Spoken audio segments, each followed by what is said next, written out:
Ay, hello po sa inyong lahat. Si Dr. Gary C. po ito at nanonood kayo ng Gabay sa Kalusugan. Ang pag-uusapan po natin ay isa pong tinatawag na Pampa Series. Ang pag-uusapan natin ay tungkol sa mga pampa. Ngayon po ay pampagana kumain.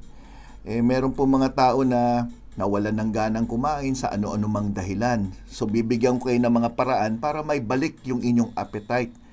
Pero mahalaga pong malaman muna natin, ano po ba yung mga posibleng dahilan para kayo'y mawalan ng ganang kumain? Kasi ako po bilang isang geriatrician, napapansin ko po sa mga pasyente kong senior na majority sa kanila na walang ganang kumain ay hindi mo naman masabi na merong karamdaman o may sakit. It's more of malungkot. It's more of kakain mag-isa. Isipin niyo po yung mga nanonood ngayon ng mga anak na may magulang kayo na nag-iisa sa bahay, o wala na si tatay o wala si nanay, nag-iisa yung isang magulang nyo, at siya maghahanda ng pagkain, siya magluluto, siya mag-aasikaso sa sarili niya, then later on kakain siya mag-isa. Di ba medyo malungkot? Tayo nga, di ba, yung mga iba sa inyo na marami mga friends, barkada, habang nagkakainan makwentuhan para magana kang kumain Mas masarap kumain na may kakwentuhan, di ba? May kasama, may kasalo. Hindi nga yung kinakain ang importante, kundi sino kasamang kumain, di ba? Uy, di ba? Mga lab, di ba? Pero, pag pinag-usapan natin ng pampagana kumain, dapat malaman muna natin bakit walang ganang kumain. Hindi yung magtatanong ano bang vitamins para ganahang kumain. Maski saksakan mo na maraming vitamin si Lola, si Lolo, kung mag-isa lang kumain yan, talagang walang gana yan.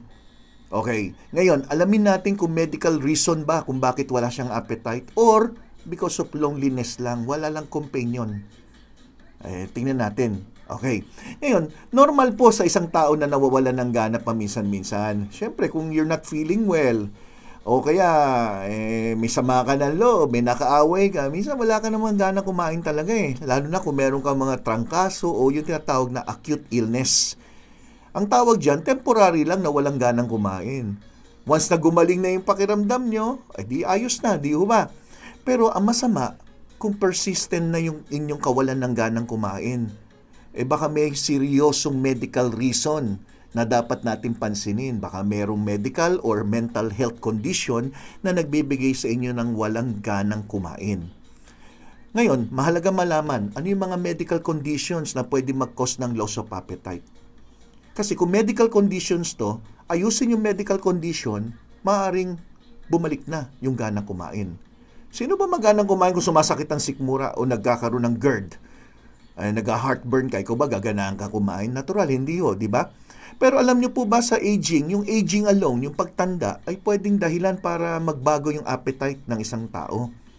Kasi habang nagkakaedad, nagbabago yung panlasa, nagkakaroon ng dementia, health problems, medication, side effects, or even mental health problems. Lahat ito ay pwedeng magbago yung inyong gana sa pagkain. Ang aging, na kadalasan nagiging dahilan na, nako, kasi matanda na ako, ayoko na masyadong kumain, mahina na ako kumain. Kasi, mahina din yung physical activity ng pasyente.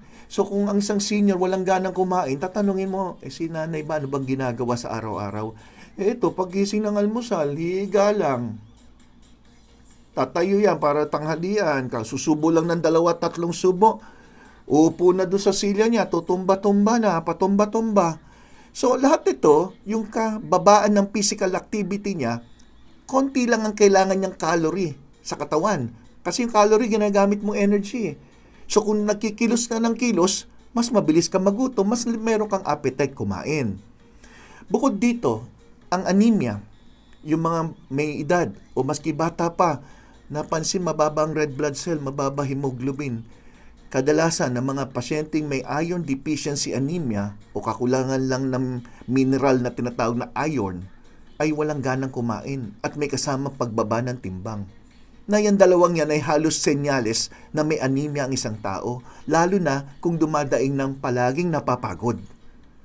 So tandaan nyo walang ganang kumain, bumababa ang timbang at palaging pakiramdam pagod na pagod. Pag ito yung tatlong to nagsama, ayan na, magdududa na tayo, baka kulang siya sa sangkap ng pulang dugo na tinatawag nyo.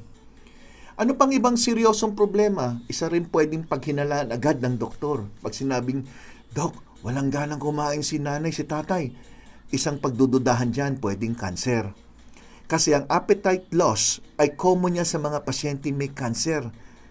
So, huwag tayo magtaka kung ang isang tao ay sinabing, wala akong ganang kumain, tapos may iba pang dinadaing. Lalo na kung may kinalaman to sa sikmura. So, palaging nangangasim, hindi makadumi. Okay, yung mga sinabi ko sa aking lecture, what are the signs of cancer?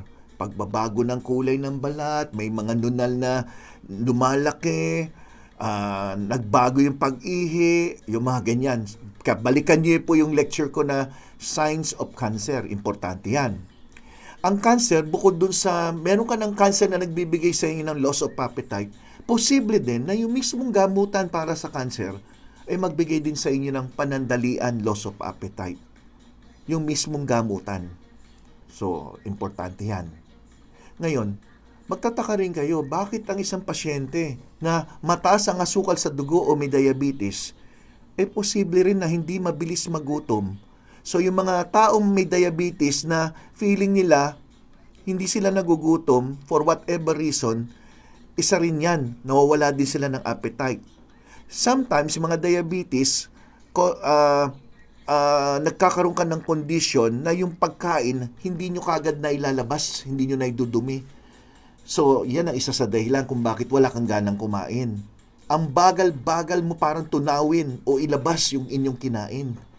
Kaya marami rin diabetic, di ba, na constipated. So, pag constipated ka, pansinin nyo, hindi ka rin gutom, hindi ka mabilis magutom. Lahat yan factor. At kung medical reason na talagang madalas natin marinig yung kawalang ganang kumain, yung mga taong may hypothyroidism, yung mababa ang thyroid hormone. Sila naman yung hindi na masyado kumakain, pero bakit naman nag-gain ng timbang? Diba? So saan ka makakita? Hindi nga mahilig kumain, pero nag-gain naman ng timbang.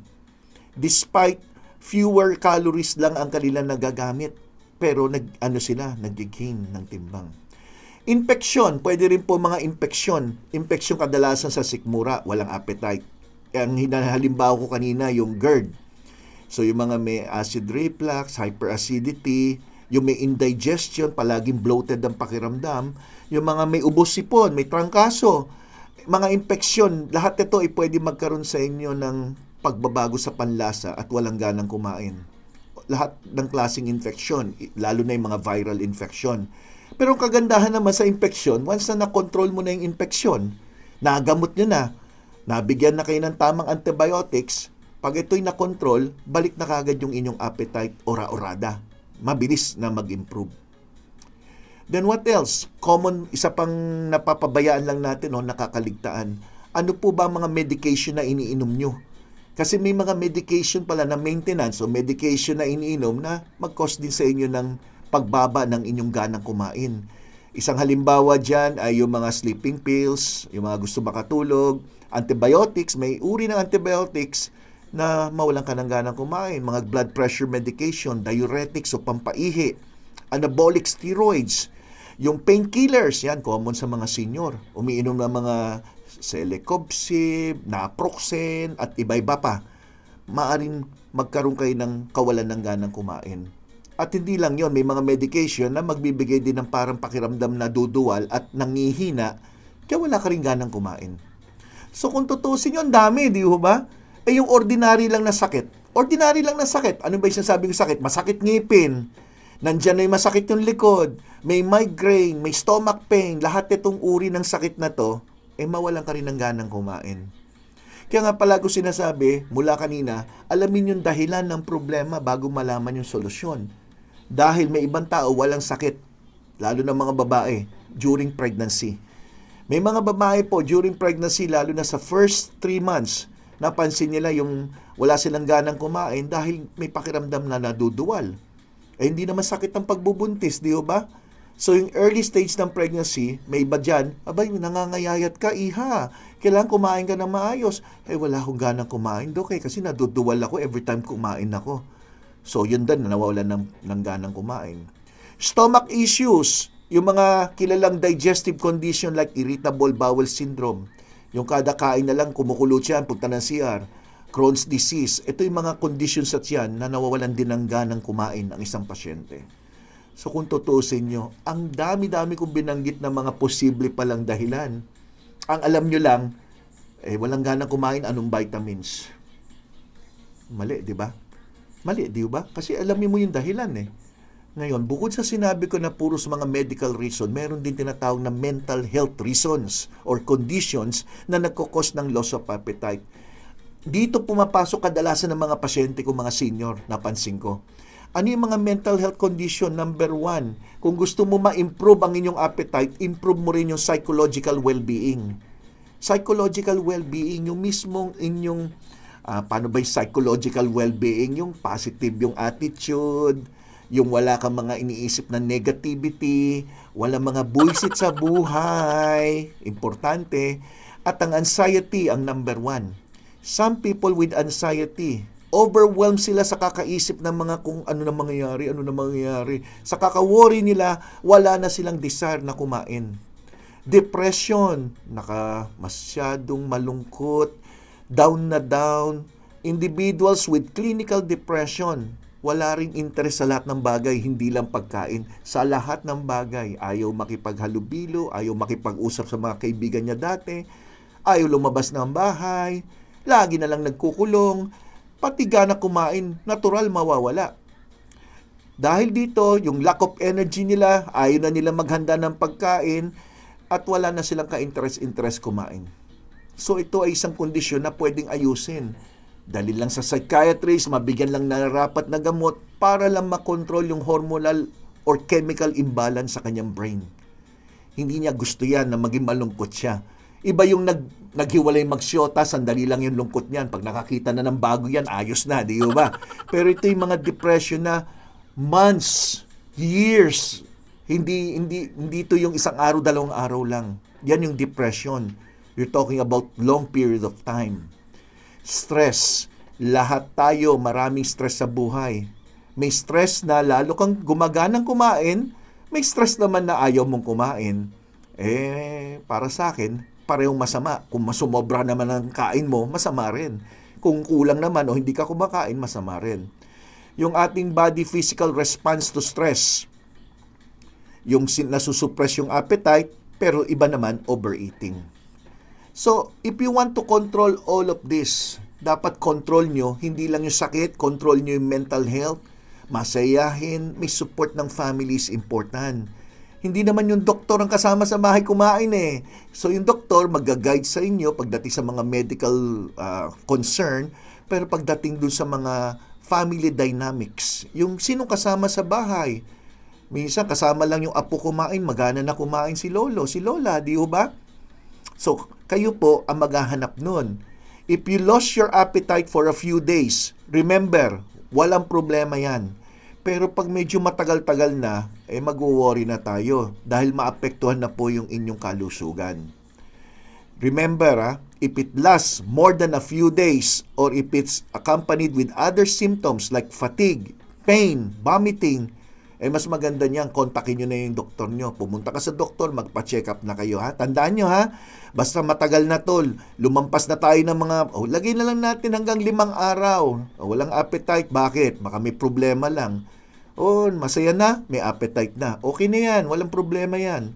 Pero kung medyo matagal na, nakailampas na tayo 1 linggo, di ka kumakain, may kasamang panghihina o may naramdamang masakit sa kung saan man parte ng katawan nyo at may pagduduwal, pumunta na kayo kagad sa inyo mga doktor. Okay? Pero ngayon, how do we treat loss of appetite? Kasi hindi naman natin pwedeng pabayaan. Nasasabihin natin walang ganang kumain. Hintay na lang natin. Next month, observe natin. Hindi pwede. Ano yung mga pwede nyong gawin? Ito yung tuturo ko. Treatment for loss of appetite depends on the cause. So kung alam niyo yung dahilan, yung doktor nyo bahala para i-control yung dahilan na yon, kung medical reason yon. Pero depending on ano man ang diagnosis ng inyong doktor, maski ano man sinabi niyang dahilan, ito yung gamot halimbawa to control your sugar, ito yung to control your thyroid, ito yung para dito. Ito yung mga standard na pwede niyong gawin. Number 1, encourage nyo kung sino kasama nyong na may loss of appetite na matulog ng maayos. Lagyan ng schedule yung tulog. Maski paano, kung hindi siya nakakakain ng sapat, yung pagtulog niya ay mahalagang ayos pa rin. Number 2, doon pumapasok yung mga special diet. Mas maganda sana kung may nutritionist na i-guide kayo. Kung ano yung kakainin, maski konti, pero malakas ang sustansya, mataas ang sustansya. Dito pumapasok yung nabibili mga inumin. Yung mga, kung sa adult man o sa mga bata, yung mga inumin, mga formulated drinks. Adult drinks, diyan pumapasok para mabigyan ng sustansya maski paano kung hindi kumakain ng mga solid food. So, yung mga liquid drinks, no? Maraming klase yan, di ba? Kung diabetic kayo, may ibang klase. Kung wala naman kayong diabetes, meron din. Ako sa mga senior, binibigay ko yung N plus gold. Yan, soy protein powder. So, kung walang ganang kumain, maski na 6 scoop nito, ipainom mo sa kanya pang almusal, pang merienda, maski paano meron ka pang sustansyang naibibigay doon sa pasyente. Okay. Then, improve yung self-care. Increase natin yung physical activity like walking. Importante maglakad-lakad, kumilos para mangailangan siya ng calorie, magkaroon siya ng appetite to eat. Then, medication to increase your appetite, let your doctor discuss it with you. May mga appetite stimulant din naman na pwede rin makatulong.